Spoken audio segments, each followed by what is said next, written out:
Halo, selamat sore. Kami dari kelompok 2, Latsar BDK Yogyakarta yang terdiri dari saya sendiri, Alia Dia Mariana, rekan saya Andi Natasha Anindita, dan juga Anggita Rahmatika. Di sini kami akan menjelaskan tokoh teladan berakhlak kami, yaitu Bapak Presiden B.J. Habibie. Alasan kami memilih beliau adalah karena beliau merupakan Presiden ketiga Republik Indonesia yang sangat cerdas, berkontribusi besar bagi dunia dirgantara Indonesia, dan berdedikasi tinggi memimpin NKRI.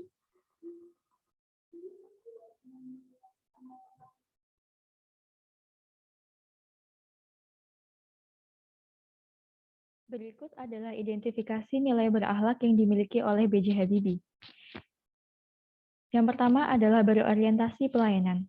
Ketika beliau kembali ke Indonesia pada tahun 1973, beliau menyadari bahwa Presiden Soeharto sedang berupaya untuk mengindustrialisasi dan membangun negara Indonesia. 2 tahun kemudian, Habibie diangkat menjadi CEO perusahaan baru milik negara, yaitu IPTN, Industri Pesawat Terbang Nurtanio, di mana beliau terus melakukan perbaikan dan mengembangkan teknologi sejumlah pesawat. Segera setelah beliau menjabat menjadi Presiden ketiga RI, menggantikan Presiden Soeharto, beliau mengambil keputusan-keputusan penting yang mampu menyelesaikan masalah-masalah yang sedang terjadi saat itu. Misalnya, mengumumkan Kabinet Reformasi Pembangunan, menjanjikan pemilihan umum lebih awal, dan memerintahkan pembebasan tahanan politik. Nilai yang kedua adalah akuntabel. B.J. Habibie adalah orang yang memiliki disiplin tinggi. Beliau disiplin membagi waktu untuk membaca dan menulis. Kemudian beliau juga orang yang bekerja dengan integritas tinggi. Hal ini ditunjukkan dengan Fondasi Pemberantasan Korupsi Indonesia yang dibangunnya melalui Undang-Undang Nomor 28 Tahun 1999 tentang penyelenggaraan negara yang bersih dari korupsi, kolusi, dan nepotisme, serta Undang-Undang Nomor 31 Tahun 1999 tentang pemberantasan tindak pidana korupsi.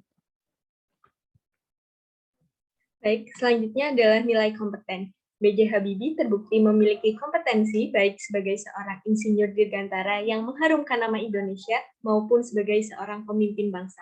Berikut adalah daftar prestasi beliau. Selanjutnya adalah nilai harmonis. B.J. Habibie terbukti berhasil mengembalikan keharmonisan dalam negeri yang sempat terganggu karena maraknya kericuhan pada tahun 1999. Berikut adalah daftar kebijakan pro-demokrasi beliau yang menambah keharmonisan Indonesia.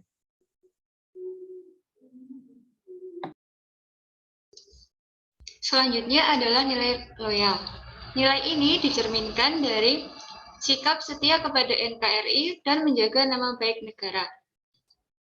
Ini ditunjukkan dari kutipan dalam buku Habibie dan Ainun, bahwa B.J. Habibie mengatakan bahwa sekalipun menjadi warga negara Jerman, kalau suatu saat tanah air memanggil, maka beliau akan kembali pulang ke Indonesia. Sedangkan menjaga nama baik negara dibuktikan dengan membawa perubahan-perubahan di bidang sains dan teknologi.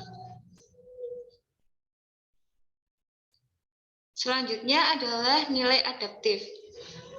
Nilai ini dapat dilihat dari sikap beliau yang rela berpindah profesi dari ahli pesawat menjadi presiden, serta menciptakan kebijakan untuk mengatasi krisis moneter.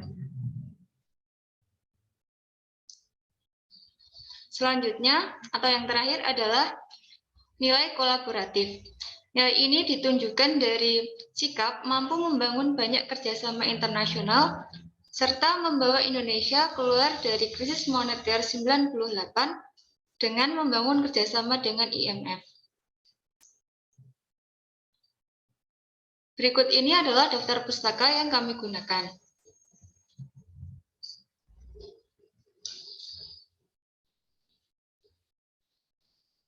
Cukup sekian dari kami, terima kasih.